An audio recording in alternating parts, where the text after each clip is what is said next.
Warning: this program is designed for mature audiences.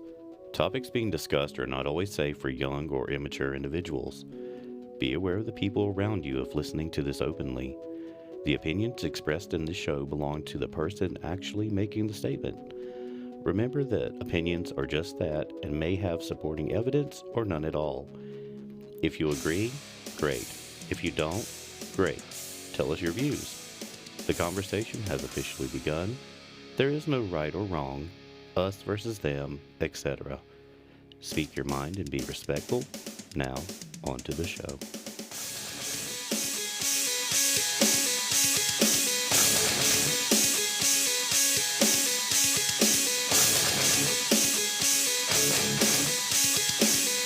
Good morning, good afternoon, good evening, and to my insomniacs out there, good night to you. This is Shellbrook Speaks Out, and I am your host, Ben Shellbrook. With Halloween creeping up upon us, I wanted to do a bonus episode about some of the things that I dealt with early on in life as a young child. I was walking, I was talking. I believe I was around 4 or 5 when it started. But I had written down some of the things that I experienced, and to help people that have trouble sleeping at night, I wanted to further aid in your inability to sleep tonight.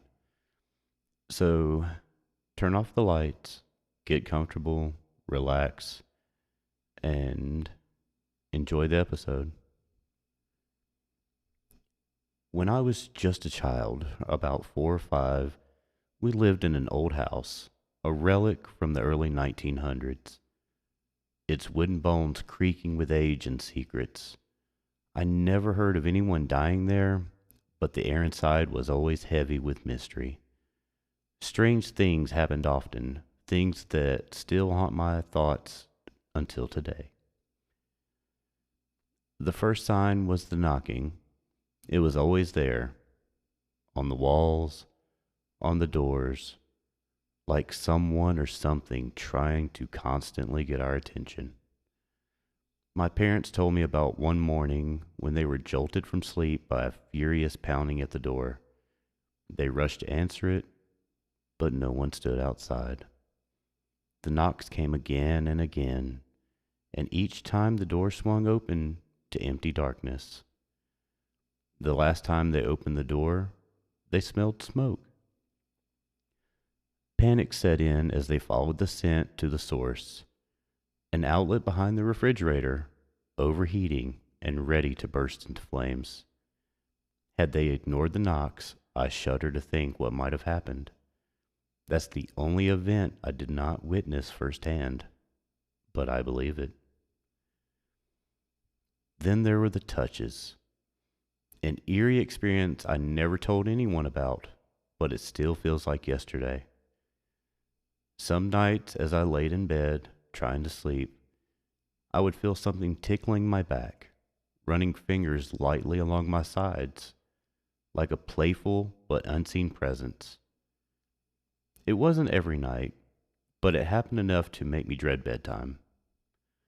There were also times when I would be walking through the house, and it felt as though as I bumped into something or someone that wasn't there. Sometimes it was like hitting a wall. Other times it felt like brushing against a stranger in a crowded room, a fleeting moment of contact with something invisible.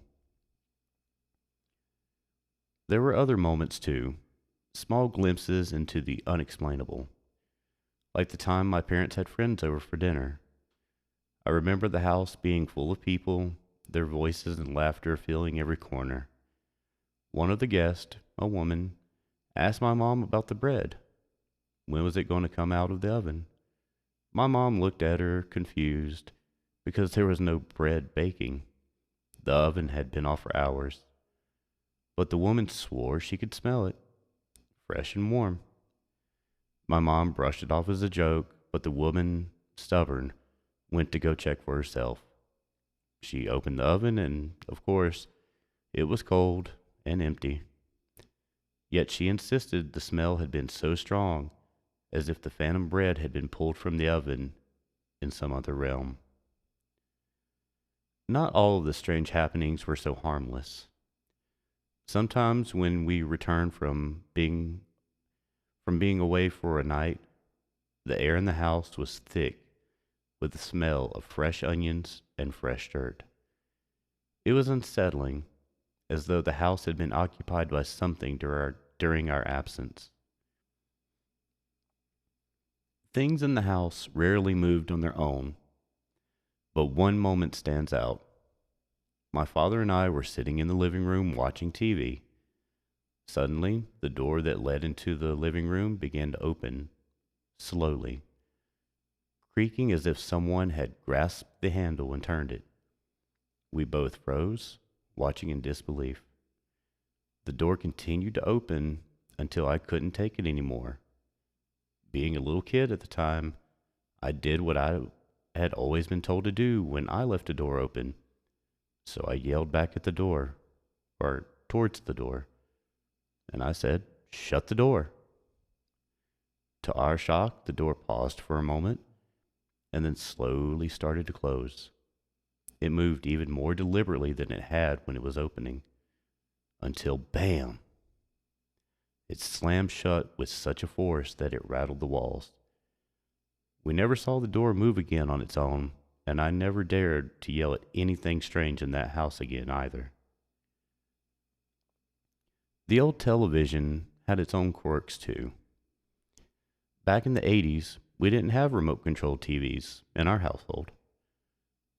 Ours had knobs that you had to pull and turn on and twist to change the volume. Yet our TV had a mind of its own. It would turn on by itself, off by itself, change channels, and the volume would go up and down as though an unseen hand were playing with it.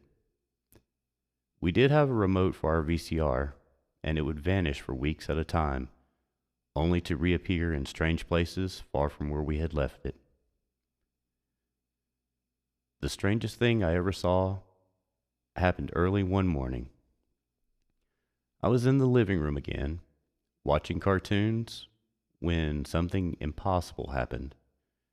Out of thin air, in the center of the room, a cloud of smoke appeared, swirling as if someone had just taken a deep drag from a cigarette and exhaled. But no one was there. The cloud just floated, twisting lazily, then dissipated into nothing. I wasn't scared. I was just speechless. It was like witnessing something from another world, something not meant to be seen by human eyes. Eventually, the house met its end. In the early 90s, while we were in the process of moving to a new home, the old house caught fire.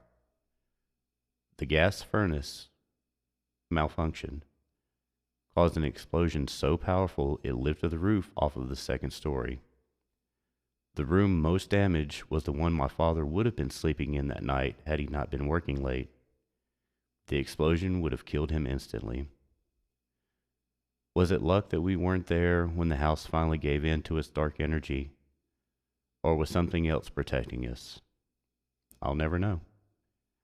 All I can say is that the memories of that house, its restless spirits, and the strange things that happened within its walls have stayed with me ever since.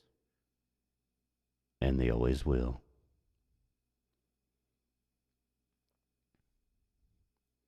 So these are true recollections of my childhood.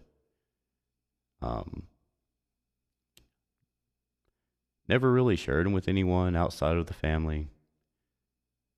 I was always told they were kind of creepy and spooky. That was just part of my childhood. So I hope that some of the sleepless nights that I had back when I was a child, I hope sharing them with you helped give you another sleepless night yourself. You could share in the trauma that I had to grow up with. Just kidding. But I hope y'all enjoyed that. Just trying to be in the spirit of Halloween.